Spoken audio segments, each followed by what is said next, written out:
You don't understand the journey, but it's a beautiful journey if you surrender and you trust in the pain moments too. And I think when people get stuck fighting those pain moments is when they will get off track. You have to kind of not ask why me. You just say, what can I learn for this? Or you allow yourself to take a pause. Sometimes we don't need to learn anything, but we need to take a step back from being a machine because we're a being. Breaking the gray. Welcome back to the Rebel Scientist podcast. I'm your host, Chantal, and I'm joined by our founder of SeraThrive, Sarah Turner. Hi, Sarah. And today we have the most amazing superstar, the queen of biohacking, Dr. Lauren. Hi. Thank you for joining us. Me. I've been excited to join you guys. How have you been finding we're so curious also to know how you've been finding the red light and the Sarah system. So I'm really excited. I want everybody to sign up for my blog at thequeenofbiohacking.com because I just did a photo shoot with this amazing device, which is why it's not with me. It's at my clinic right now, and I share it with all of my patients to recommend at-home devices because I've been using it for people who know me, but they know what I've been through. But people who don't, I used to have a colostomy bag and just being diagnosed with Crohn's disease when I was 13 and having so many procedures and just a lot of trauma to the gut. And it was one of the things that pulled me in because mind over matter. I'm already interested in the brain because if your brain is not healthy, nothing is. But it's the only device where I saw that it cared about a brain-gut connection. And it had the app, and you can set different frequencies of how the light is delivered. So it's been really, really amazing. I've noticed that the tissue on the scars and like around my stomach, I'm telling on myself now, but I've kept the red light under my clothes and I just press the button all the time because it makes my stomach feel good. I don't bring the brain thing everywhere, the helmet, but I definitely do it once a day at home. And then I do my brain tap as well. But with the helmet, I put it on first, and it's not a helmet, it's a band. And, I sit there, I'll be with my family, before bed, and then I take it off. So that's been really awesome. I'm always training my brain and wanting a healthy brain, but to have that, brain gut connection is so important because your gut is your second brain, but some scientists would argue it's your primary brain, like the first one that we were born with, like our gut instinct. And I know every year that I'm around, I feel that I'm helping out with those senses that are not the six senses we talk about, but just trusting your gut and all of those super senses. The words are slipping my mouth of what they're called, but I really do feel like it all works together. And these things aren't always so measurable, so it's hard to explain, but I love it. So I love the device, and I love how you created it, and there was so much thought behind it. For people who have red light devices like I do at my clinic, there's different reasons. And that's why it's really good for people to study red light and to know that every device is not the same. And especially when people say, oh, look what I bought on Temu for $1, or, these things are cheap products that could even cause injury, burns. And I've seen it, even plastic melt. There's a lot of weird stuff that's out there. So it's high quality, and I just recommend it to all my patients. I took some time. I'm trying to think which conference I received this device, but I always give myself at least a month or two to see how my body is working with it, if I like it. I've had things that are heavy on my head, big helmets. I don't want to promote it or talk about it. They're like, don't tell anybody. I'm like, I don't blast companies, but people do trust my recommendations. So put it that way. I love the device. So good job. Tell me about the name. I'd like to know about that because I always spell it wrong at first. And then I was watching, I believe it was the Biohack Yourself film where you looked absolutely amazing. And SeraThrive, like the cerebellum, the brain, like that's so amazing. I thought it was Just the name at first. Well, do you know, Lauren, when I was trying to come up with a name of this product, I came up with everything to do with light you can imagine. I had heliox, lux, bright light, anything that you can think of to do with light, and they were all taken. And in the end, I was kind of with my developer guy, and it's just like, right, I'm just going to call it Sarah, because obviously my name's Sarah, and it's Sarah like the cerebellum. Actually, I used to go by the pen name SeraTonin. Oh, Which I thought was funny, but nobody got, and they all everybody was congratulating me on getting married. But it's just a very fortunate accident that, like, Sarah, my name fits well with kind of a brain brand. So that's really awesome. That it's as simple as that. And Thrive is just because that's really the goal of what we're trying to do. We're trying to take a people from a baseline of where they're at to thriving. We're not aiming for just being free of symptoms. We're aiming for people to thrive and realize their potential and really get the most out of their lives. Not, I think sometimes in the orthodox medical world, it's just about not being sick. That's enough. And I love that you said that. And that's definitely, I think, why we also connect so well. Like, my center, people are, you're a physical therapist, but I'm also a personal trainer. And I also dedicate almost every one of my continuing education to something that can benefit, like a master dry needler or body worker. You can throw away your CEUs with really like ridiculous online courses, but each and every one that I earn has value to my practice and my patients. I always say, when I get better, they get better. When I expand, everybody expands. And it's from taking them out of pain, but not just that, to optimal performance. And that's, a big core value at my clinic is being your best self. And when I do the scans with the equipment I have at my clinic, you can see below average or disease state, normal, above normal, optimal. And people are like, oh, I'm almost there. I'm like, no. You're at my center. We're going for 100. Like, yes. We're never done. And even if you're at 100, there's another way to improve. And the ceiling, really, there is no ceiling. So I love that about the biohacking community. Mm-hmm. I just think that's fabulous. So good job. I wanted to tell you also, my pen name, which people didn't get, was the Porcelain Poet. And wow. I thought it was Queenie. Yeah, Queen of Biohacking. It was way back when. And because I was diagnosed with Crohn's when I was 13, I would go to the bathroom 100 times a day. That's where the porcelain came got it. from. So, I started writing while I was on the toilet, and then I actually started making jewelry. And people don't understand. Some people, like, when I would tell them, they're like, that's disgusting. It's like, no, it's when you spend hours in a room and nobody can understand but the people who have been through it, it's a way to pass time. So that's interesting. I've had a lot of names. Anyhow. I like that. The Porcelain Poet's great. Maybe you can tell us a bit about your story then, how you kind of went from being so ill. I know from a little bit from your story, you did have to do quite a lot of orthodox medicine. Yeah. Then kind of how you've got to where you're now and why you do like biohacking as your main modality. In 1997, I was diagnosed with Crohn's disease, and they said it was the most severe form. Something that recently I've been studying is plant medicine, and it's been a crazy process because I feel like I revisit it a lot because it all happened before I was 13. The issues get stuck in the tissues. And so I'm not going to go back that far right now, but having the diagnosis at 13, I was always a good student, but I was going to the bathroom probably 100 times a day. I would throw up water sometimes. I have chronic dry mouth because they took out so much of my gut lining where I reabsorbed the water because there's osmosis in both directions during different parts of your gut.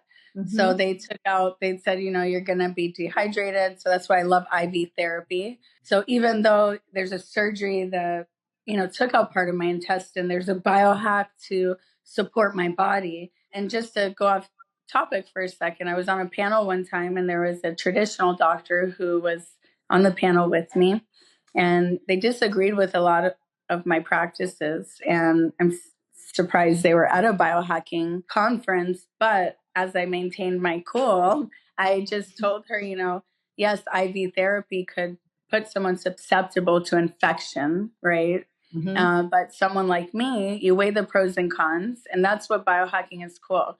You have independent choices. We're all unique, and what's good for some may not be good for others.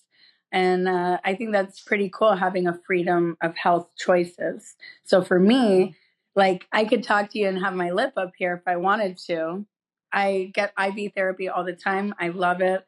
When I was in Vegas for the Biohack Yourself premiere, I did a CBD IV and it really helped me. I couldn't walk there. So I'll return to that because having this diagnosis, it's autoimmune. Again, I was vaccinated as a child. There's like poison in the air and our food, and all of these things cause problems. So along with your environment, if there's abuse and whatnot. So it's just a recipe for having a gut issue. I took Acyclovir, Flagyl, Remicade infusions, 6-mercaptopurine. I was on so much medicines, and I was getting my intestines dilated just so I could go to the bathroom. I couldn't go to the bathroom. I had to self-express myself as a child, so that causes embarrassment. Either way, there was a lot of stuff that happened mentally as well. So that's why it's important to eat mind and gut, because it causes depression and insecurities, and it relates to a lot in life. And then I never had insurance, so I would go a lot to the health clinic, and my parents didn't have money for the extra stuff. But as I got older, I realized after going to medical school, insurance teaches you to do bare minimum, how to get paid, do 8 minutes of this, 15 minutes of that. There's a specific recipe, and if you don't follow it, you don't get paid. And everybody in an institution cares if you get paid. So that's the main focus rather than the patient. So I knew that I was going to use direct access model where I could use, and I stack my biohacks at my clinic. We call it the Cheesecake Factory of Healing, because if someone's already doing dry needling, why not try the SeraThrive while you're getting dry needling feel how it feels on your stomach and your brain. I don't add a charge for that. When people come in, I'm going to put every single thing I can on them to fix them. And that's why I'm very mindful what I add in, because again, with my background in history, I don't charge extra for people to use a brain tap or SeraThrive. And I just want them to understand these tools are out there. And my mother also passed away. The hospital killed her. So even though traditional medicine's amazing, if you have to get, your stomach resected, a colostomy bag, a reverse colostomy bag, both my children were in incubators. They were born 2 months early. If I was in a third world country, they would probably not be here. So I'm so grateful for Western medicine, for the Cleveland Clinic, for so many places. I mean, it's a beautiful thing when you can have balance. And when you study Western and Eastern medicine, as I have, you can understand how, your brachial plexus, your sacral plexus, your gastric plexus, all these nerve bundles align with chakra centers. And there's so much overlap. It's such a beautiful thing. So just based on my diagnosis and history and lack of getting better and what happened to my family, I knew I was going to build a better way. And when I graduated, unfortunately, it's part of my story. And I'm also in the Biohack Yourself film. So I was talking about my mother, medical malpractice. They killed her overnight. She survived lung cancer. She survived stroke. But that's why we stack the biohacks at my clinic. My mom always told me, you never know what tomorrow holds. Wear that fancy dress. You're not going to wear it to your grave. I mean, you could, but who cares? She was such a free bird. She had me at an older age. She was married like 5 times. She was a little hippie swinger. I mean, she's the craziest of the cray cray. So when people look at me, I'm like, you have no idea. I love that. But, that's kind of the reasons why I put everything on my patients, because time is valuable. And I get patients better sometimes in one visit, but 100%, like typically at least 4 times faster than traditional therapy. I have a motto of doing no harm. So I host an internship, and I always say, we never talk out of our, I don't know what words I could use on this podcast, but you know what I was going to say. Because if you don't know the answer, we don't believe in censorship, Lauren. Respect yourself. You don't talk our ass, and if a patient asks a question, if we don't know the answer, we say, you know what? I'm going to get back to you. I'm going to write that down, and I'm going to find the person that does. And that's also what I love about the biohacking world, because there's so many different modalities. One could be about the water in your home, and the other is red light therapy, right next to each other.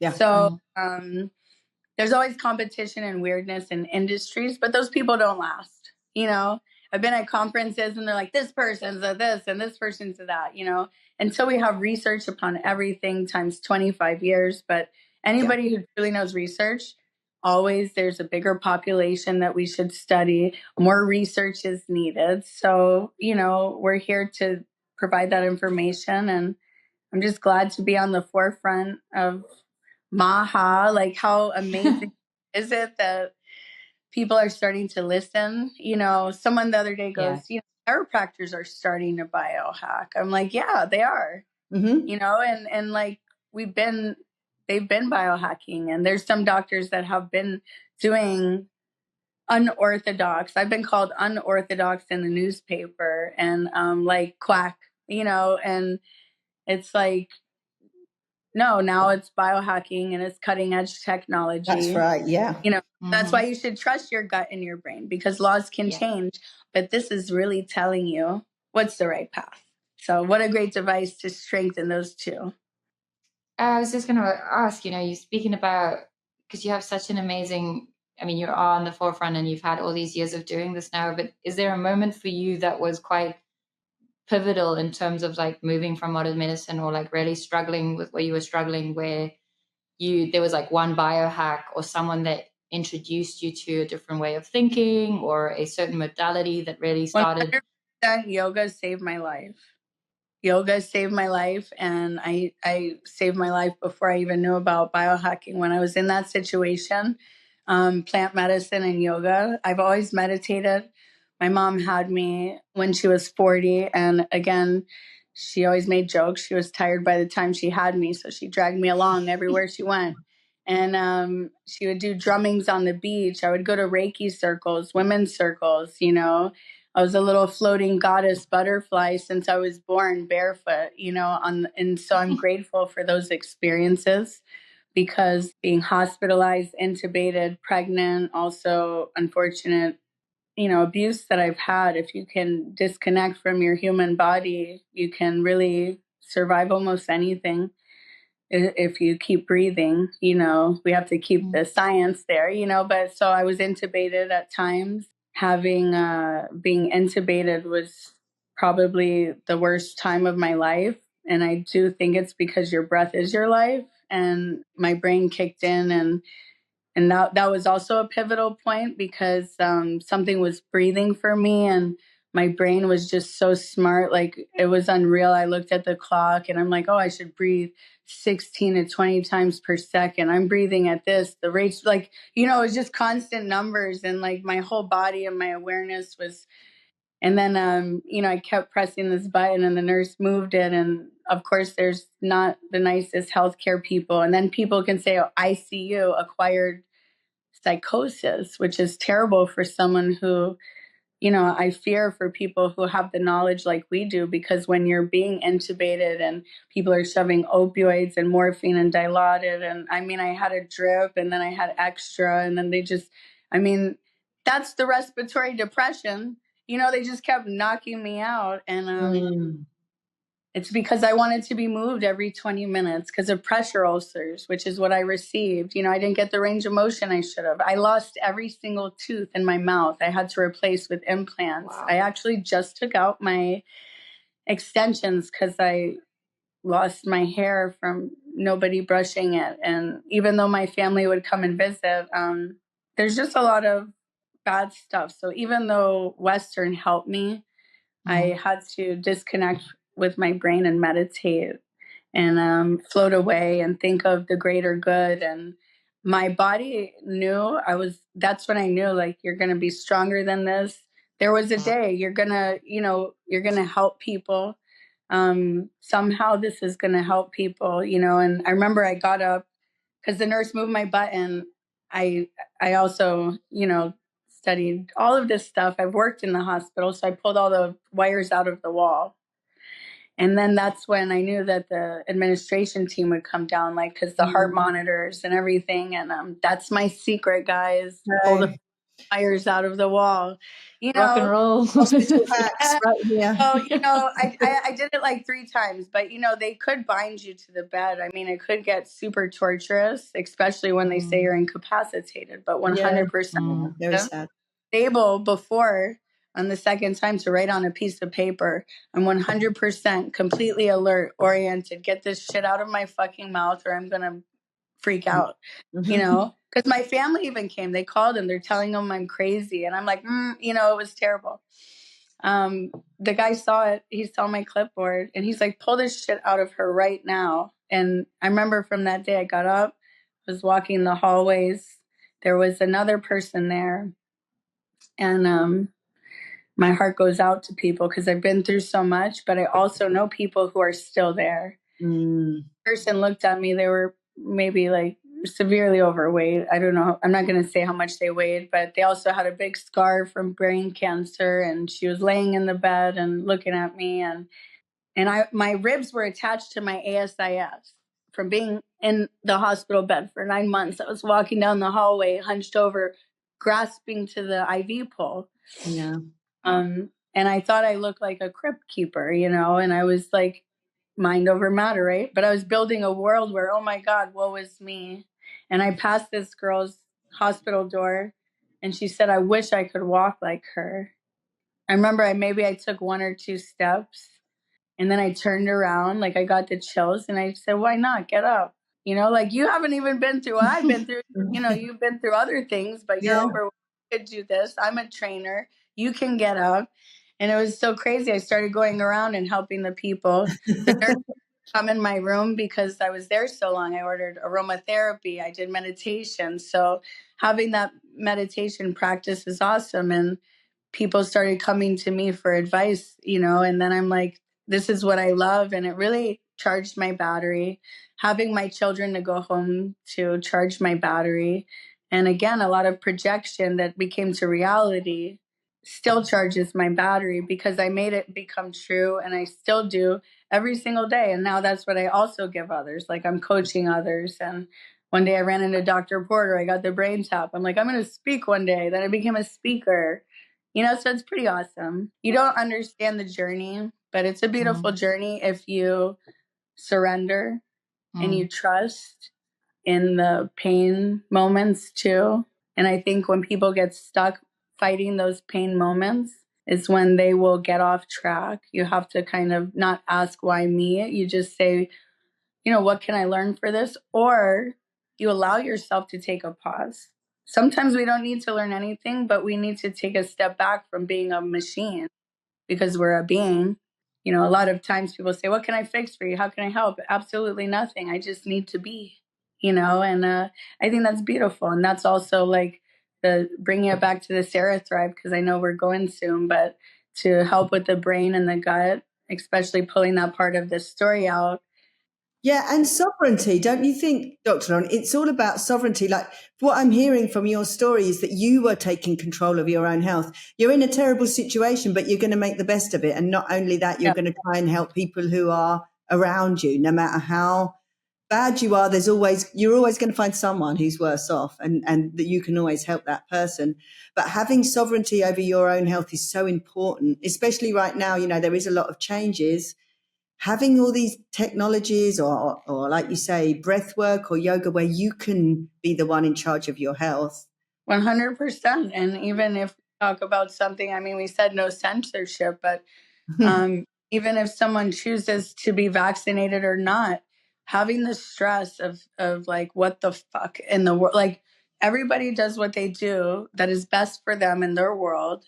You have to give them respect, everybody in each pathway, being a provider. I'm very non-judgmental. And I respect everybody's decision. And then you go from there, So it goes both ways, because sometimes if you're in a biohacking world, and I've been there, you walk through a restaurant, oh my God, he's eating a burger with this thing, gluten and oils. It's like, who cares? He's having an old fashioned. They're doing this, I have a saying on my wall: live every day as if it were your last, but treat your body and mind as if you'll live forever. So, enjoy what you want to enjoy, but you got to have balance. Thank you. Yeah. And it was do you feel like there's any things with seeing a lot of your patients that you feel like, not to use the word mistake, but do you feel like there's things that people do that you see that are, maybe it's like unconscious things, whether it's in a mental or a physical or spiritual place, that you commonly see people doing or that you related to yourself? Wish I have the back of my business card. It says I can't, and then someone's ripping the T off. And I also don't accept everybody as a member, especially if they're in the I can't, this won't work, blah, blah, blah. It was even funny because I started helping, different people at different booths at conferences, because that's just like a natural progression if I'm going to be there. And one person, and it was funny because the people that are always at this booth, it's a little scary hiring me because there's no leash on this. We know. We've seen you in action. So this lady came up, she's like, that's not going to work. And I said, it won't work for you because you're already, if and when this happens, then I'll appreciate it. You're in such a far mindset. I mean, I'm the mind over matter lady. I don't even want to waste my time providing a demonstration because of your behavior. It's a waste of both of our time. So when you go and then they're like, what's going on here at the booth, but it's not even about the product. It's the mindset and the words. And even my kids, if they want to stay home from school and they're like, I'm sick, I'm like, I will slap you. Tell me you want to hang out with me. Tell me you love me. Don't wish you're sick. There's no sick day here. Okay. That's where well, I guess words are frequency, right? So she's talking about the frequency that you put out. I know right away about where I'm going with patients when they walk in and how they talk. And I also know maybe how long it will take, because there's stages of readiness. And then going back to psychology, there's stages of readiness for someone to do something. So, and then also growing up in a home where there was mental illness, you're almost wired to understand if someone's about to be angry, or about to blow up, or if they're sad or someone's about to cry. It's like you're just like this fine-tuned, I almost want to say a cat. So I'm very aware of people's energy. And for me, I just, my son calls me a human MRI and an energy reader, but I see the way people walk, knowing anatomy and physiology. And actually, I also remember everything I learned. I have a picture brain. So knowing the body and the patterns and the mindset, it really creates, I have a shirt one of my patients made me. It says, keep talking and walking, I'm diagnosing you. Yeah, that's great. That's so brilliant. I understand the patterns, how people are talking, how they're comfortable. I'm a nonverbal person, especially, I grew up stuttering, and again, it's just how I was raised. So that's my biggest thing, to see that people ruin everything based on their own mindset. And even I've been married 18 years, this year. And people don't know that about me. I twerk, I dance, I travel, I'm crazy. I love my husband. And, there's so many women. How could you do that? How does your husband let me? My husband would never. My life is this. I'm like, do you even fucking know that? Because you sound pathetic to me, And so that, I'm sorry, people out there, but it's just, you want to be with someone who wants you to live your best life, and they live their best. And people, and even women that husbands are like, don't sign up for her membership. But no, I give people that, because I'm like, why don't you ask? If your husband loves you, maybe he'll let you do that, right? And unless there's something going on I don't know about, for sure. Yeah. A lot of times people open up windows just having a fear backpack, taking everywhere, this fear backpack. And that's also what I tell my patients. Each fear is like putting something in a backpack, and then eventually you don't go out of the door because the backpack is so big. I can't do this, I can't do that. And for me, I could not walk at the Biohack Yourself premiere. And just going back to that before we finish, because it was quite devastating for me, because I really wanted to dance, and I worked so hard. And because I am a mother and a wife, when I go to conferences, I love to have fun. Life is about having joy. That's what illness brought me. That's what abuse brought me, and being hospitalized 9 months and intubated. I told myself, because you scan your life, what did I do right? What did I do wrong? And good news is I'm a good person. Like, I help animals, I help elders, I help everybody. If I ever can help, I do. Like, so I was like, oh, good job. Yeah. But the one thing that kept rising for me is, you're being too funny, you're acting too sexy, or don't dress like this, or it's like, put a white coat on and look down. And it's like, I allowed the world to do that for so long. And I'm like, absolutely not. If I'm going to stand up tall, I'm going to dance, I'm going to wear what I want, and nobody's going to make me feel bad about it. And nobody does. People still try, but it doesn't work. Well, and you bring energy to the room. You brighten up the room wherever you go. Thank So, you. it's working. Wherever you go, you're kind of there doing your thing, being the light. Yeah. Because people want to be free. They want to be doing all those things. And sometimes you just need someone to kind of be out there doing it to give you permission. We're very social animals, humans, aren't we? Yeah. So It sometimes is just true. seeing someone doing it is enough for people to be able to feel liberated enough to do it themselves. Exactly. Like, and saying that, like, in the biohack yourself, like, little box, everybody took a picture, got out. Everybody took a picture and got out. And in there, I was like, I'm going to be in here for like a couple minutes. Okay. I was like, I worked, I danced. I'm like, and I told myself, because each step I was breaking capillaries, and my shower glass shattered. I stepped on it, which No. autoimmune stuff. Then I went to the hospital because it looked like both my legs were like elephantitis. If anybody knows that, it's like severe edema. And even my toes had the boat toes with the little nub. Like, I have a whole nother respect for my patients going through that, because it was so painful. I mean, each step felt like I was breaking everything, the fluid within all the pockets of my body. So just stand up. I even told myself, when I stand up, I'm going to fucking enjoy it, because like, it's taking all my effort to stand up, to the point where I had to hit my ego and rent a scooter. Then I got to feel what my patients feel when everybody squishes their ass around me. And I'm super sensed. I could smell people's asses. I'm like, I was texting I'm like, you never told me you can smell people's asses. What the fuck? And they were like a like, oh new my God, superpower. Dr. Leiva, I love you. And my patients cried when I got back, and they motivated me, and they're like, why are you walking this way? My toe wasn't going up and down. And, it's like, I was able to really understand people not moving out of the way, or having to park my scooter so far. And it was a crazy experience. But when I did get up in that box, I started dancing, and I watched, and every single person danced after me. Yeah, And for sure. Yeah, I bet. Like I say, you're leading the way. You're that bright. Yeah. The and down I mean, under. about it, but I've been at like Christmas light shows with my husband, and I'm like, oh my God, I'm going inside of the Christmas tree over the display. Like, that's an unforgettable picture. And I feel so bad for like the Does institution. he join you?